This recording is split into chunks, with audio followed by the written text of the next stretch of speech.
Welcome to Bind EduTech, and this is a continued class in which we are going to discuss the chapter Should Wizard Hit Mommy?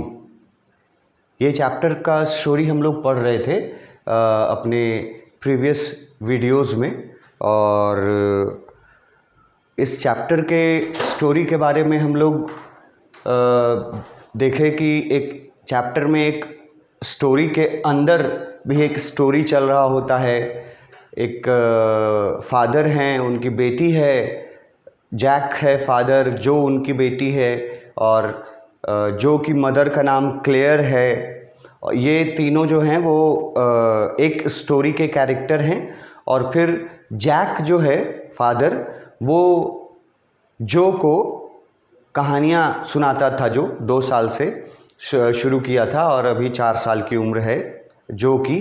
तो वो उसके अंदर भी एक कहानी चलता था जो जैक सुनाता था जो को, अपनी बेटी जो को। और वो कहानी सुना रहा है जैक हमारे जिस पार्ट में हम लोग थे टेक्स्ट बुक में, वहाँ पे वो कहानी सुना रहा है। और ये भी बताया गया था कि जैक का स्टोरी जो है रहता था वो हमेशा एक ही सेम स्टोरी लाइन पे रहता था। ठीक है, उसमें हमेशा कोई क्रिएचर, बेबी क्रिएचर जिसका नाम रॉजर रख दिया जाता था, वो किसी परेशानी में पड़ता था। वो एक ओल्ड वाइज आउल के पास जाता था, अपनी परेशानी बताता था। ओल्ड वाइज आउल उसको भेज देता था विजार्ड के पास, और विजार्ड जो है उसकी परेशानी अपने जादू से दूर कर देता था। इस तरह से पूरा स्टोरी लाइन जैसे पहले 2 सालों से वो चला रहा था, अभी भी उसी स्टोरी लाइन को वो यहाँ पे फॉलो करता है। और रॉजर स्कंक नाम का क्रिएचर, ये स्कंक क्रिएचर जो है ये जो का चुना हुआ क्रिएचर था। और रॉजर स्कंक के बारे में उसी स्टोरी लाइन पे कहानी बताने लगता है अपनी बेटी जो को। सैटरडे का दिन है और डे टाइम है अभी, और एक सैटरडे नैप, डे टाइम में थोड़ी देर सोते हैं बच्चे, जिसको नैप बोला गया है, ये मैं पहले भी बता चुका हूँ। और उसी के लिए स्टोरी सुनती है जो, ये एक ट्रेडिशन है जो पिछले 2 सालों से चलता आ रहा है। तो Roger skunk, baby Roger skunk के बारे में कहानी शुरू करता है जैक। और हम लोग कहानी में वो सब पढ़ लिए कि उसको क्या प्रॉब्लम था, ठीक है। और फिर वो वाइज ओल्ड आउल के पास गया भी। फिर वाइज ओल्ड आउल ने उसको विजार्ड के घर का एड्रेस बताया कि इधर से जाना। उसमें एड्रेस में फॉरेस्ट आए थे, एप्पल ट्रीज आए थे, एक स्वैम्प वर्ड आया था और एक क्रिक वर्ड आया था। ठीक है, तो क्रिक का मतलब पूछ बैठती है वहाँ पर जो। जैक बताता है कि क्रिक जो है वो एक स्मॉल रिवर, नैरो रिवर, छोटी सी नदी अगर है तो उसको क्रिक बोलते हैं। तो वो जो वाइज ओल्ड आउल था वो पूरा एड्रेस बता चुका है और उस एड्रेस पे पहुंच भी गया, उसको फॉलो करते हुए पहुंच गया बेबी रॉजर स्कंक विजार्ड के घर के सामने। अब विजार्ड का घर के बारे में बताया गया कि वाइट कलर्ड हाउस था वो, और वहाँ पे उसने रॉजर स्कंक ने, बेबी रॉजर स्कंक ने दरवाज़ा नॉक किया। तो इधर कहानी में जो नॉक करता है दरवाज़ा, उसको इफ़ेक्टिव बनाने के लिए रियली में जैक जो कि कहानी सुना रहा था वो भी खिड़की पर वैसा ही नॉक का साउंड देता है जैसे कहानी में रॉजर स्कंक नॉक कर रहा हो। ये वो इफ़ेक्ट देने के लिए करता है। और उसके स्टोरी टेलर होने का हम लोग बहुत बार डिस्कस कर चुके हैं कि he is a good story teller, बहुत अच्छा स्टोरी टेलिंग का उसका तरीका है। तो इफ़ेक्ट पैदा करने के लिए नॉक करता है जब खिड़की पर, खिड़की के किसी पार्ट पर अपने, तो उसका रिएक्शन भी होता है जो पर, जो अपना चादर जो ओढ़ी हुई थी उसको टाइट से पकड़ लेती है और एक एक्साइटमेंट, एक थ्रिल क्रिएट होता है जो के मन में, ये कि दरवाज़ा अब ठकठकाया है, अब दरवाज़ा खुलेगा।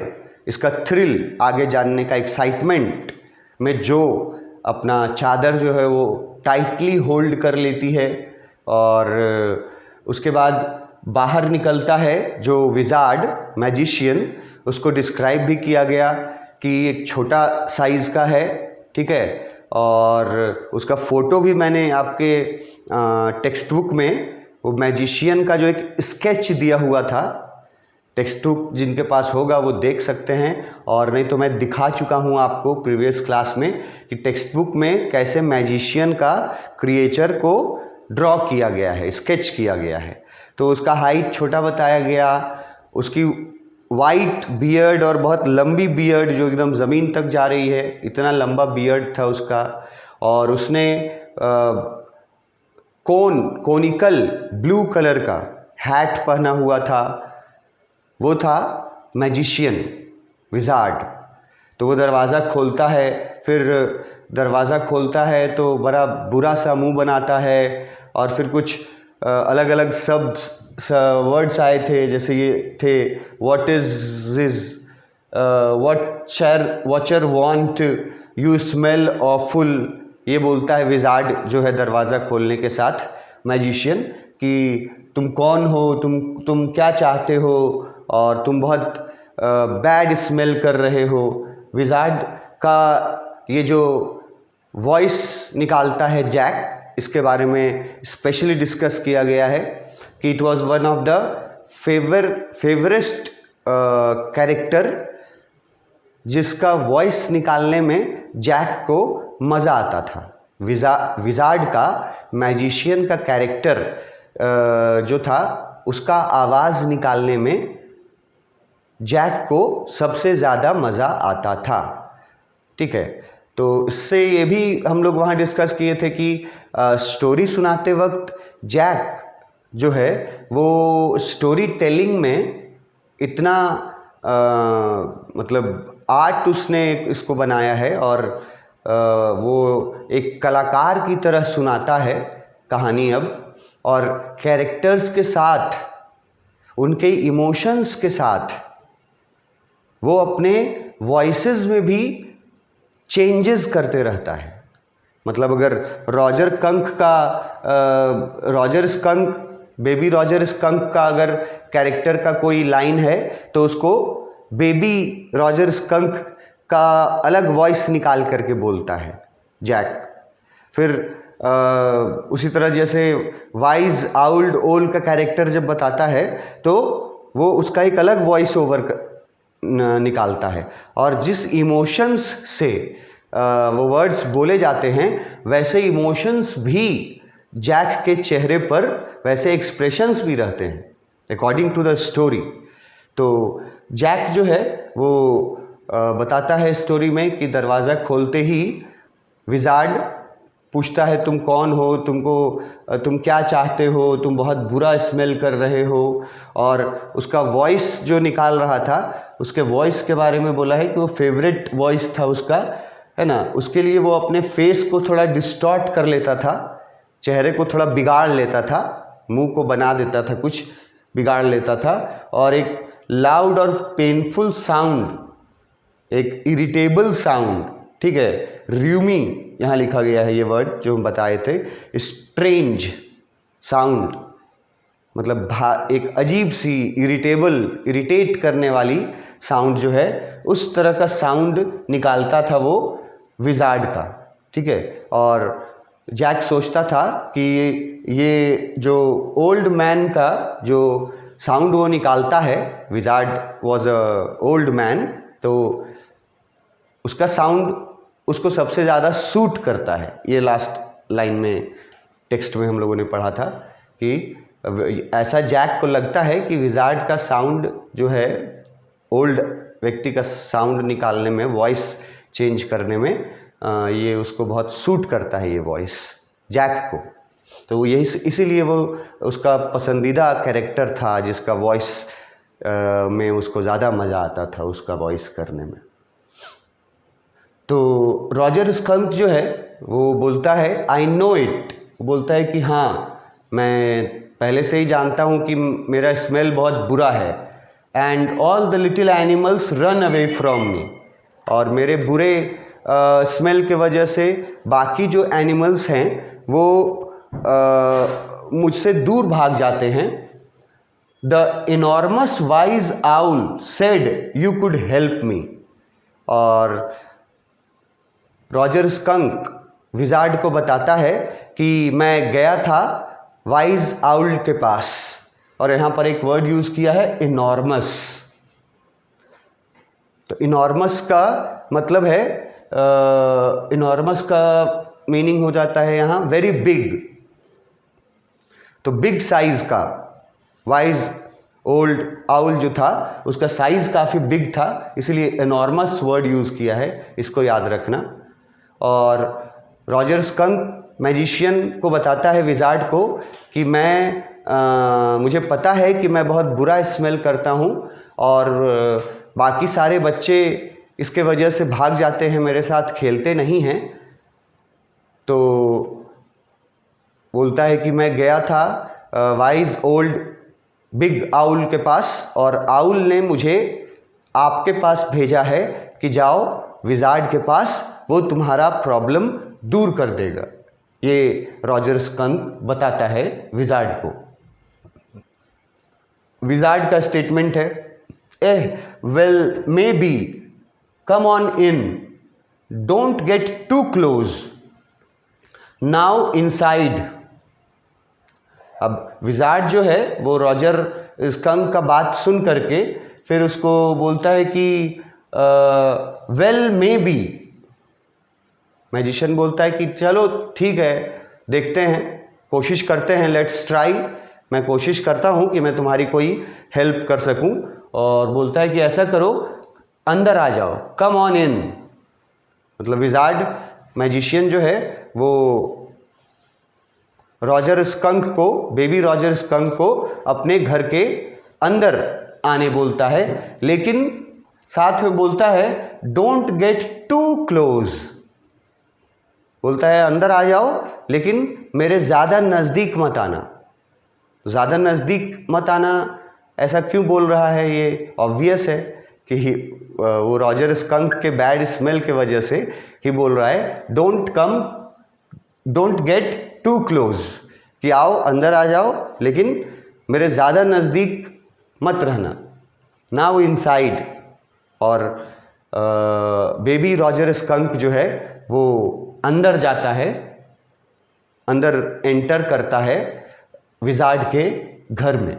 अब विजार्ड के घर में एंटर करने के साथ वो क्या क्या देखता है वहाँ पर उसके घर में या उसके रूम्स में, 2-3 चीज़ें डिस्क्राइब की गई हैं जो याद रखना है question answer point of view से, कि विजार्ड का घर कैसा था। तो वाइट कलर्ड का था।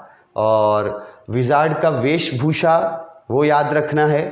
और फिर विजार्ड के घर के अंदर अब गया है रॉजर स्कंक, तो अंदर के बारे में क्या क्या बताता है वो इम्पॉर्टेंट पॉइंट है याद रखने का।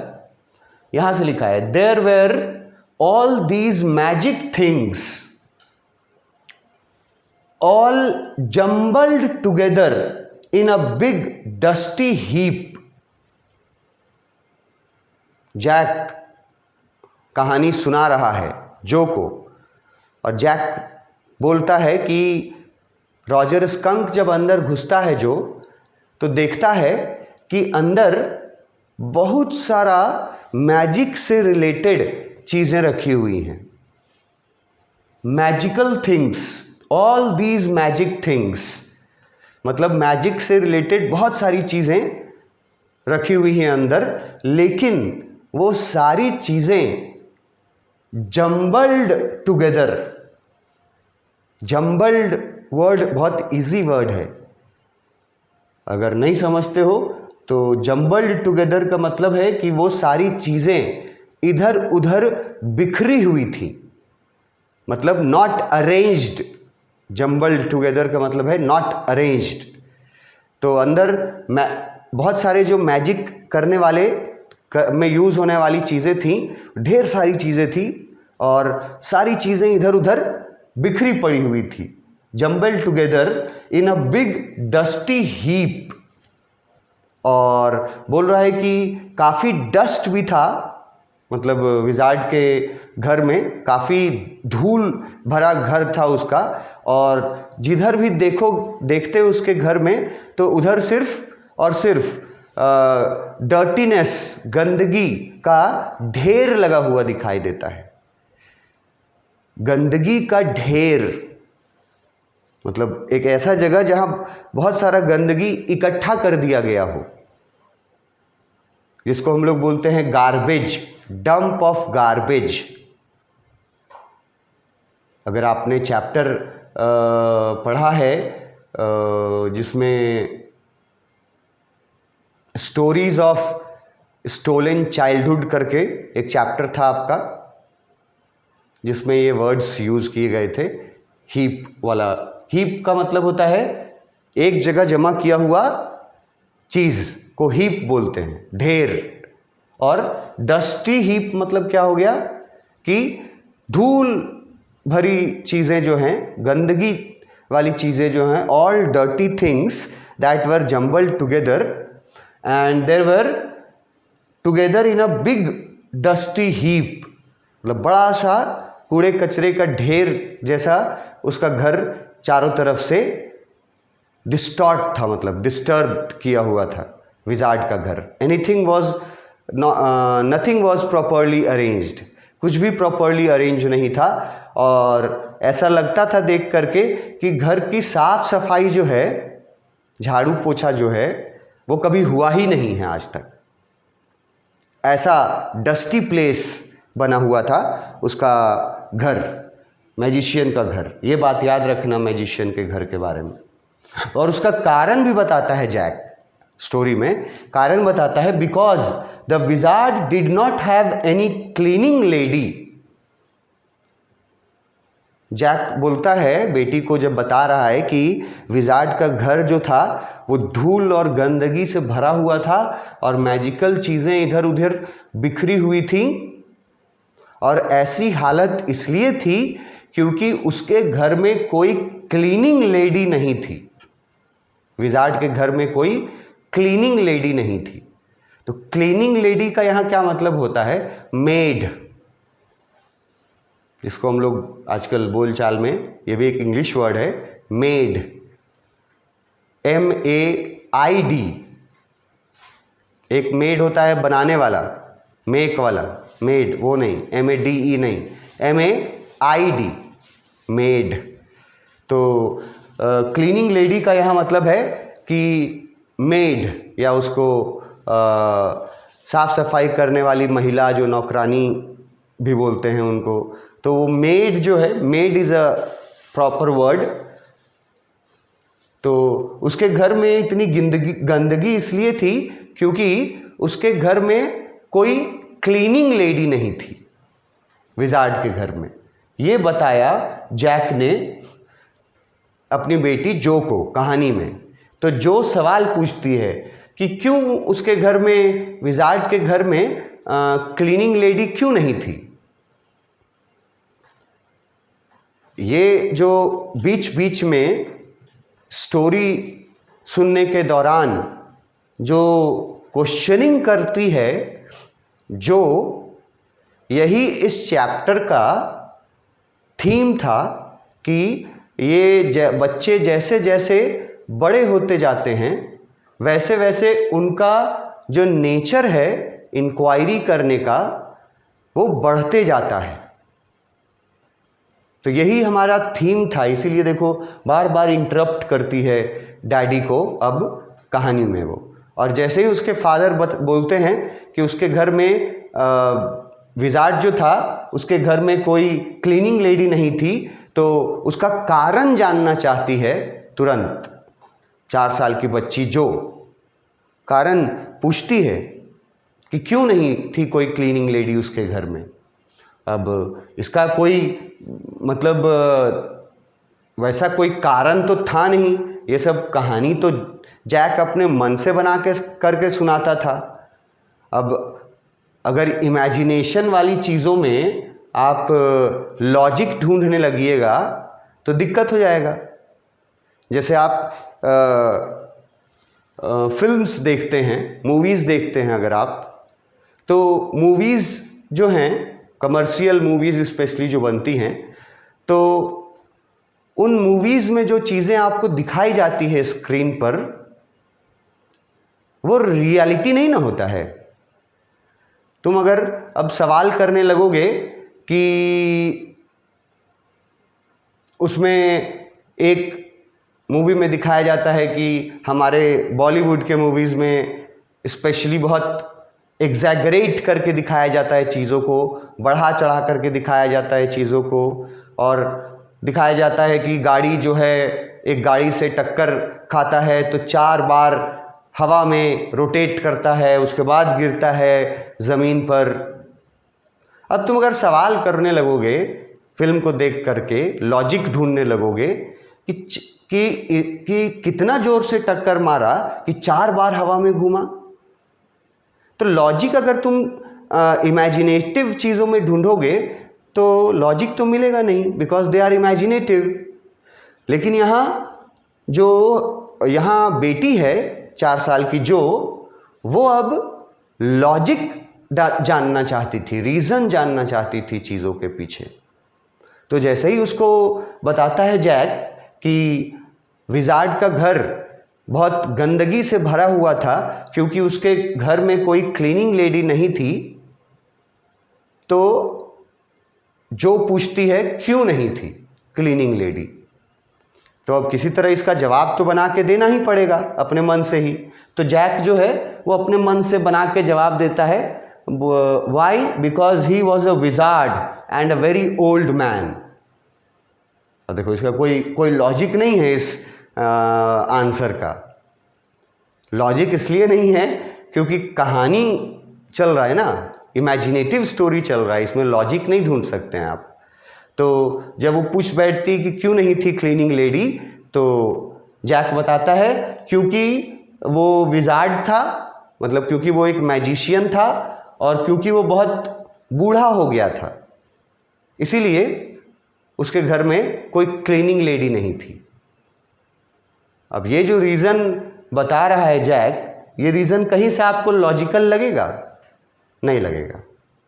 लॉजिकल इसलिए भी नहीं लगेगा क्योंकि स्टोरी है, इमेजिनेशन है, इसमें लॉजिक नहीं तलाश सकते हैं आप, जो कि लॉजिक तलाश रही है जो।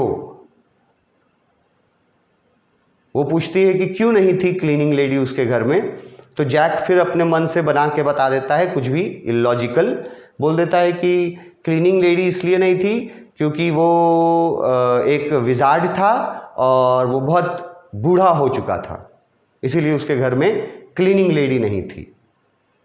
तो जब जैक ने विजार्ड के बारे में, बूढ़ा होने के बारे में जब बताया अ वेरी ओल्ड मैन, अ वेरी ओल्ड मैन, बूढ़ा भी मतलब काफ़ी बूढ़ा। तो जो फिर से एक सवाल पूछती है क्या, विल ही डाई?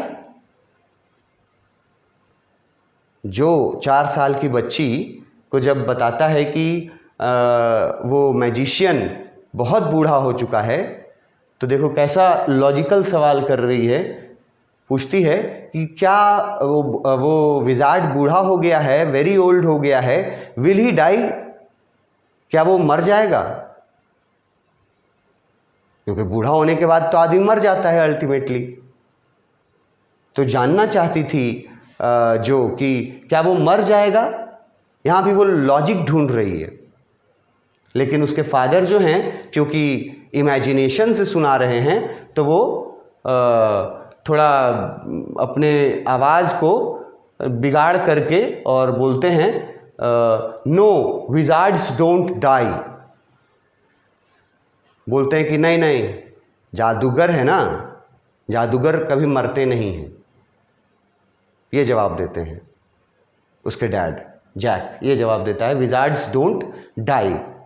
और फिर आगे तुरंत स्टोरी शुरू कर देता है। मतलब फिर से जो कोई सवाल ना पूछ ले कि क्यों नहीं मरते हैं विजार्ड्स, तो फिर प्रॉब्लम हो जाएगा। तो इसीलिए देखो कि यहाँ पूछी है विल ही डाई, क्या वो मर जाएगा बूढ़ा हो गया है तो बोलता है कि नो विजार्ड्स डोंट डाई, और उसके बाद तुरंत कहानी को आगे बढ़ा देता है। क्यों? क्योंकि वो जगह और नहीं देना चाहता था कि और अगर हम पॉज देंगे तो बेटी और सवाल करेगी। इसके आगे हम लोग अपने नेक्स्ट क्लास में कंटिन्यू करेंगे। Thank you.